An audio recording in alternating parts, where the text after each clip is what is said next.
Now, in my last video, I talked about how momentum was shifting. We got the momentum line turning bearish. We've got the bearish reversal of conditions. If those momentum signals remain, then we could start seeing it spill over into other signals. I told you we very well could have that lower high scenario. We've talked about this at great length and detail over the last 2 weeks. We get a lower high, or will we get a higher high on the S&P 500 above the February peak, or a lower high below it? For volatility to return, momentum has to stay bearish. Then we've got to get the VIX back above the 50-period moving average here. That's a green line you see right there. It is back above the 10 and 20 period, and we got back above that 200-period moving average. If we see the MACD go positive, RSI is already above 50. It holds above 50 and continues to climb. You get back above that 50-period moving average, bad things will start happening on the S&P 500. At the moment, right now, the United States has not made a decision to get involved in the Israel-Iran conflict. It's likely going to happen. Could that be the catalyst that gives us the volatility? Probably. Again, with momentum signals turning bearish. As I said, my last update, again, we could see the United States strike Iran at any time. Still getting things ready. It's likely going to happen. The B-2 bombers that carry the big bunker busting bombs are 6 of them are now headed to Guam. Iran saying that unless Israel stops the attacks, they're not going to negotiate. Well, this is likely going to happen. It'll probably be the catalyst that rattles the market. Concerns about a regional war, concerns about World War III, and again, as I keep saying, it's not going to happen. Seeing the countries, Middle East, racing to side with Iran, they're going it alone. The countries surrounding are quietly getting a sigh of relief that this nuclear threat is being dealt with. I don't want it either. Again, the narrative is that this is going to bring instability to the Middle East. Again, it's going to bring stability by doing it. The narrative is this is going to bring about war. The opposite is going to happen. It's going to bring about peace to the Middle East and to the region. This is probably the catalyst. Again, we have some momentum signals that are turning bearish. We see more signals begin to turn bearish if volatility starts to increase. While we've seen the momentum line turn bearish for S&P and NASDAQ, while we've seen the bearish reversal of conditions, shifting momentum, we still have the signal still bullish. So there's still a chance that we reach a new high. Instead, the momentum has turned bearish, turned back to bearish. The trend signals could quickly follow. We still have the green going on. Pullback has started. These signals should start turning bearish. A few of them are, but again, a lot of them are still bullish. Here we're flipping the cloud back to bearish. Seems that way. Momentum's got to go negative territory. If we can get back up, you still got a shot at it. If we can see momentum signals revert back to bullish. It's just a little bit more time. But I told you, again, Friday and Wednesday, we saw the momentum line turn bearish, and then Friday we saw the bearish reversal of conditions. Starting to see some of the signals begin to turn bearish. Others are still hanging in there just because we start the bigger pullback now. Get a rally early next week. We can buy a little bit more time and still try to reach the trend line from the previous highs or again, make a new high. See momentum turn back to bullish. It turned back to bearish. Wednesday with the momentum line, Friday with the reversal of conditions. Please support the channel with the link directly below that allows me to be able to provide you this information. If you like the charts, you like the indicators, let me know that by supporting the channel. If you could take a moment to do that, I would really appreciate it. I don't have any sponsors, just a direct relationship with you. I turn the sponsors down. They contact me all the time. I don't want to sell you stuff. I need to hear from you in order to make that work. If you like this kind of information, if you like the charts, you like the indicators, let me know that by supporting the channel. Anything helps, just follow the link directly below, and that'll take you to a secured site. And you can donate any amount you want. I thank you for your consideration for that. At the February high, we got the reversal here. We got the higher low, higher high, and signals turn back to bullish. They're still bullish here. So again, like I said, momentum's flipping. And if it continues to remain bearish, we could see the trend signals here begin to turn bearish if we're starting the bigger pullback now. With the divergences having already completed, it's a question mark whether they're done yet or not at this time.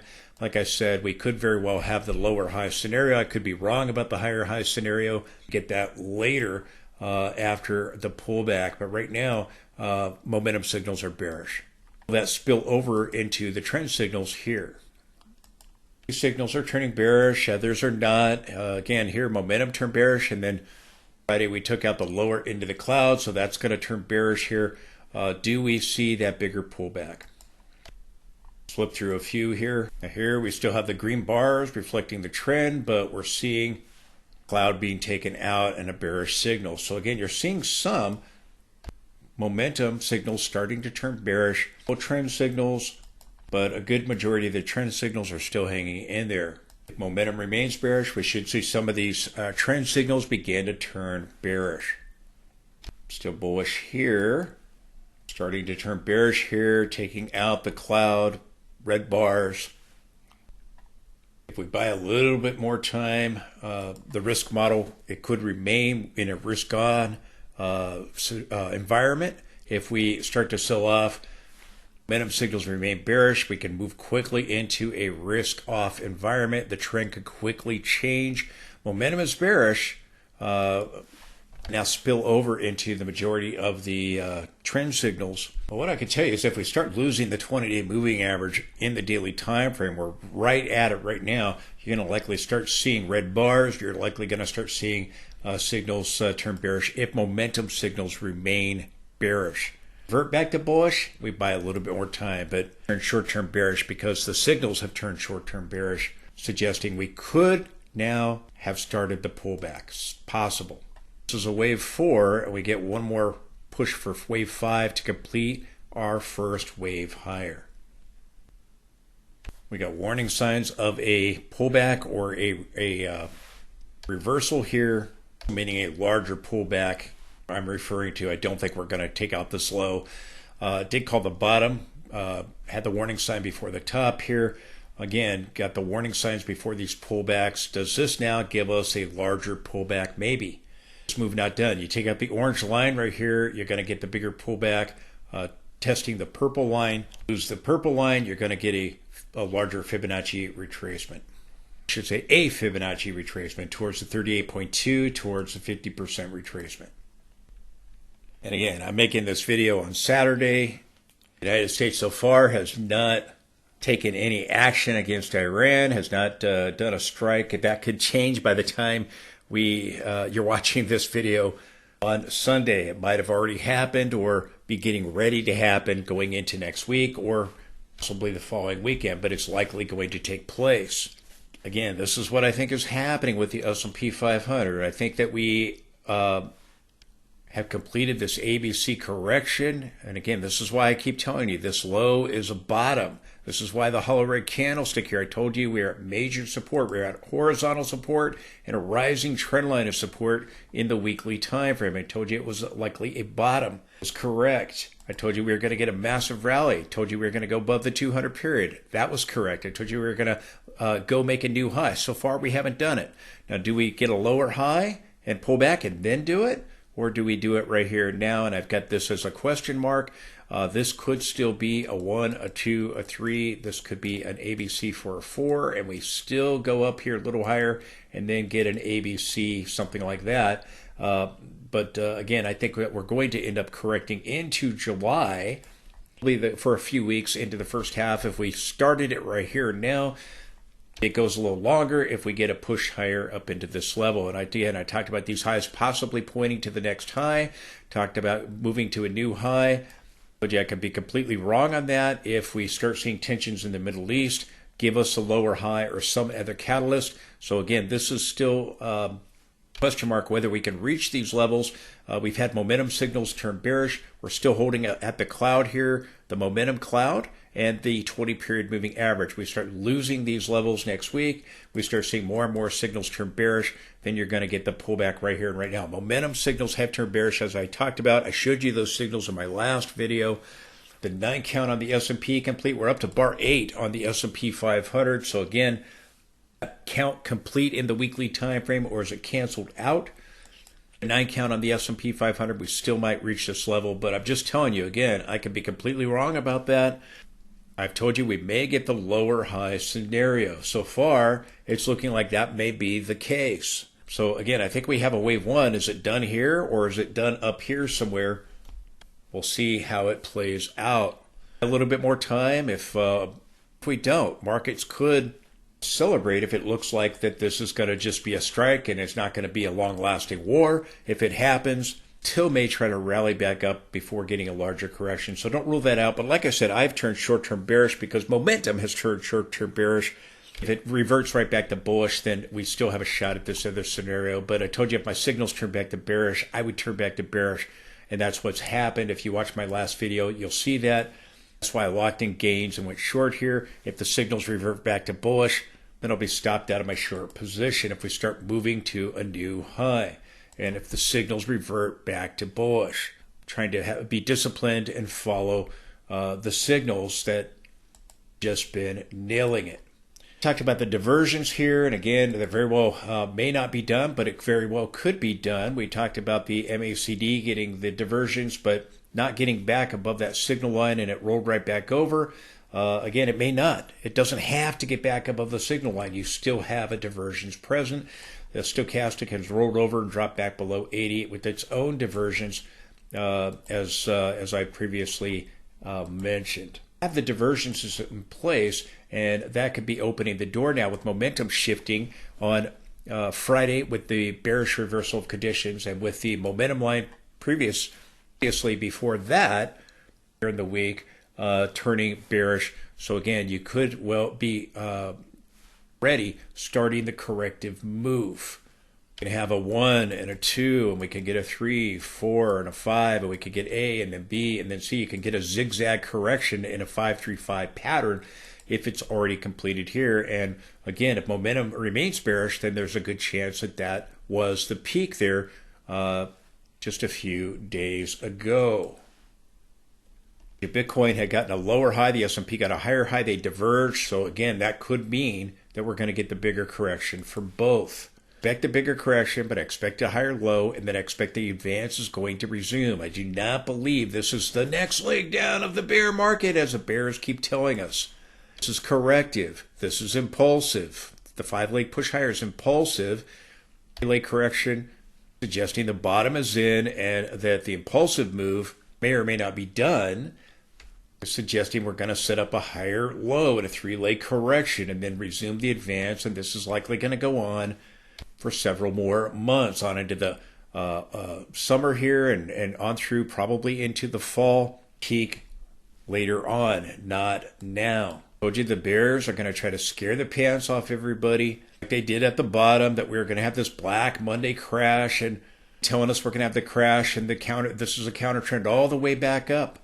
Everything. I mean, they've told us with the GDP, the negative GDP. They told us with the downgrade by Moody's. They told us with the tariff negotiations and tensions with China, and then more tensions with Europe, and again, over and over. And I keep telling you, nothing has been able to terminate the rally. And again, I've told you it was going to happen. Could I be wrong about a new high? This move, yeah, I could be wrong about that. We did get above the 200 period. I told you that was going to happen. I told you I thought we were going to go make a new high and probably pull back. Bitcoin did move to a new high, got a breakout, and then it's pulling back now. We did not reach the trend line from these highs, so maybe the S&P doesn't. Again, I've turned back to bearish on Bitcoin because my signals turned back to bearish. But as I said, I think Bitcoin will set up a higher low and then go much, much higher. The fact that Bitcoin moved to a new high and the S&P and the NASDAQ have not tells you something. It tells you the S&P and NASDAQ are likely going to do it. Maybe it doesn't do it with this move. Maybe I was wrong about that. But after a pullback, maybe it does join Bitcoin. You're probably going to see the 50 get back above the 200. If we pull back to the moving averages, you're likely going to drop back below them. I've talked about this gap fill back over here. We'll probably go back to fill that gap and drop back below these levels, and you'll probably see a Fibonacci retracement. If we, let me just bring up the Fibonacci's. If we do have the peak in. And again, here I've marked it with this whole thing being 1, and I put it just above here so you can see the 5-leg push count, pulling back for a wave 2 here. If we pull back, if we've already started the pullback without reaching the trend line or without trying to move to a new high, and it's still possible if signals revert back to bullish, but if they remain bearish, if momentum remains bearish, then other signals will likely start turning. Then I'm looking at these Fibonacci retracements. Again, I think we'll end up dropping below the 50 and the 200 here. The green line's the 50, the black line's the 200. Our 38.2 Fibonacci retracement of this entire advance, right here, comes in at 55, 57, and that is down here below this gap fill area that I've talked about. So that's the 38.2. Again, I told you it might just be a shallow retracement for the right shoulder, much like what we had over here for the left shoulder.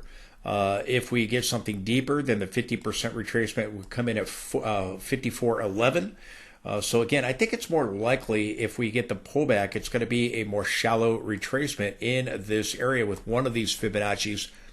We've now started the corrective move, likely between the low 5400 area and the mid 5500, 5550 level.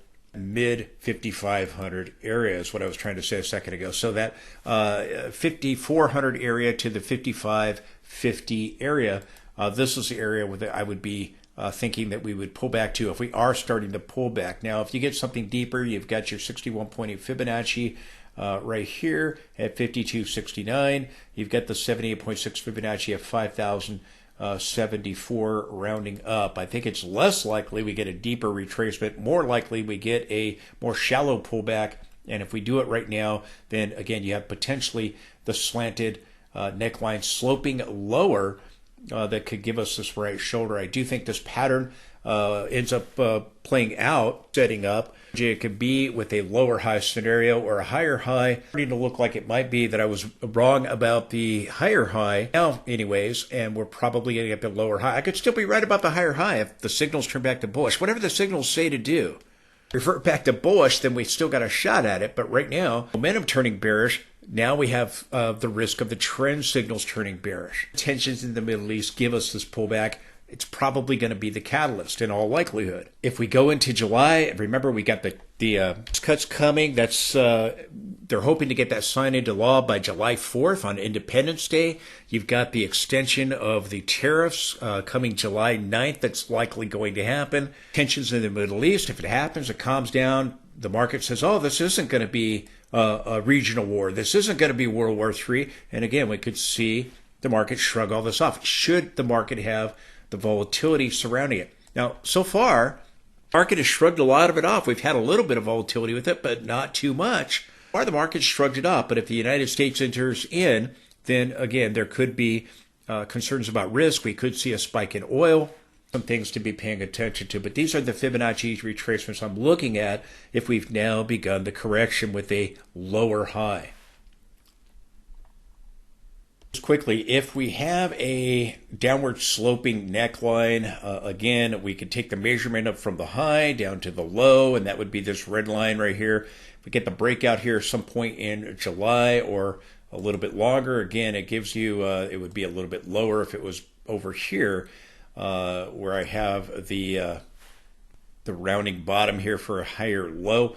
If we broke out of that blue trend line, again, the objective target would be up in this level, but this is what I think is likely the case. I think you've got a wave 1 here. I think we pull back for wave 2, and then I think you get wave 3, 4, and 5, and you come up here, and again, moving towards the trend lines I've talked about in the monthly, weekly time frame. I think this is likely going to be the case, and I think that this could take us on into the summer, maybe into the fall, or towards the end of the year, and then I think this pattern completes. So again, I still remain long-term bullish, but again, I've flipped now to short-term bearish because momentum has.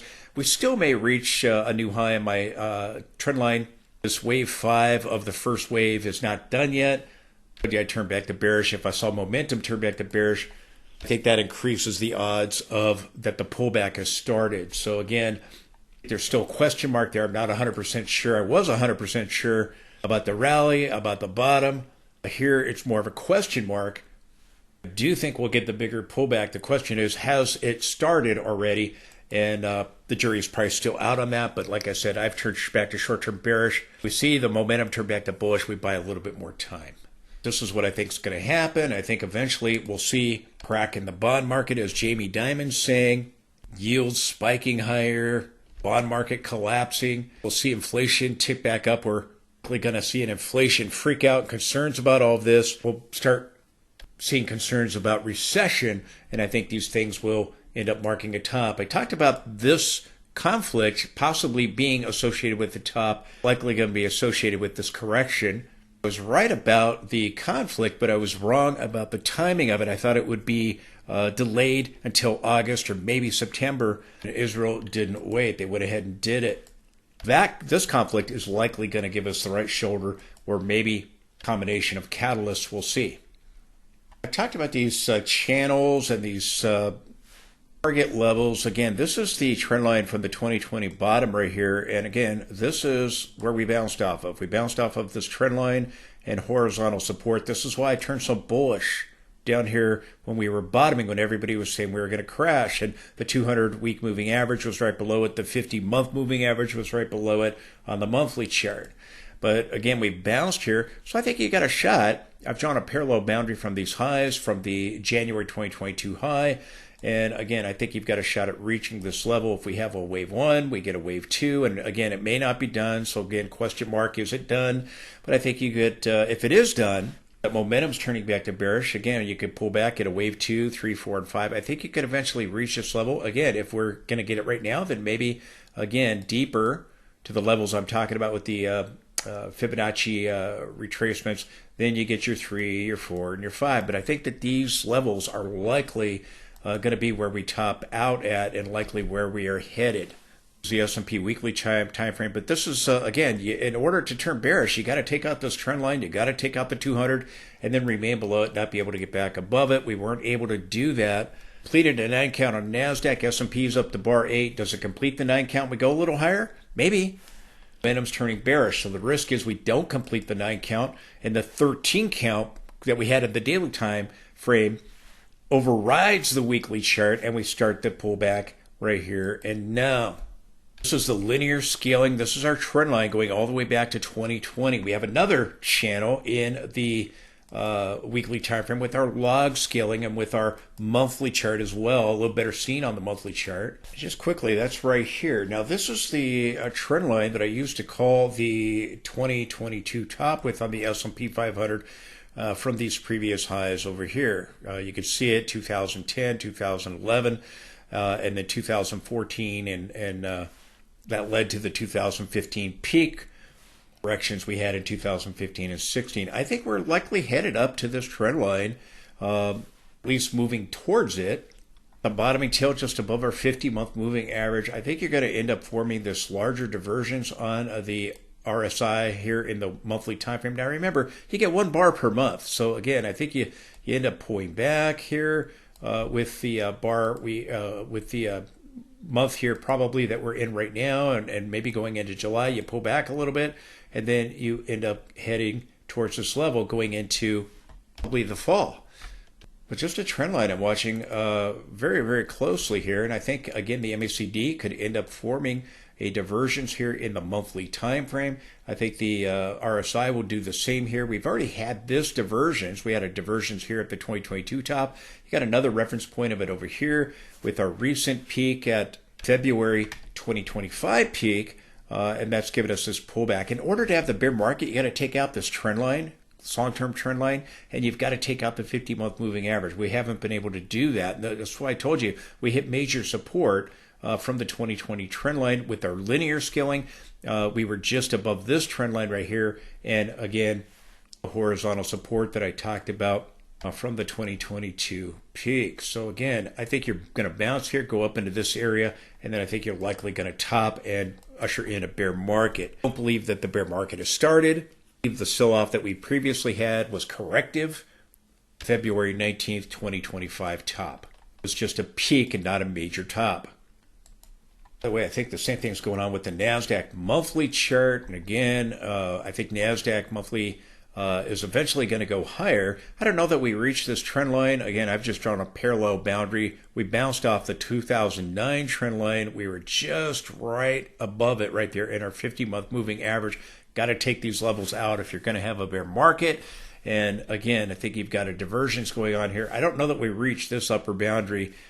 Yes, but I've got a couple of different channels I'm looking at. This is from the more recent 2022 low. This is NASDAQ log scaling. And again, I think you're probably going to pull back here towards the gap fill, towards the 50-month, towards the 50 and the 200 in the daily. This is the weekly here. And then I think you're probably going to go higher here. We have the stochastics reaching extremes.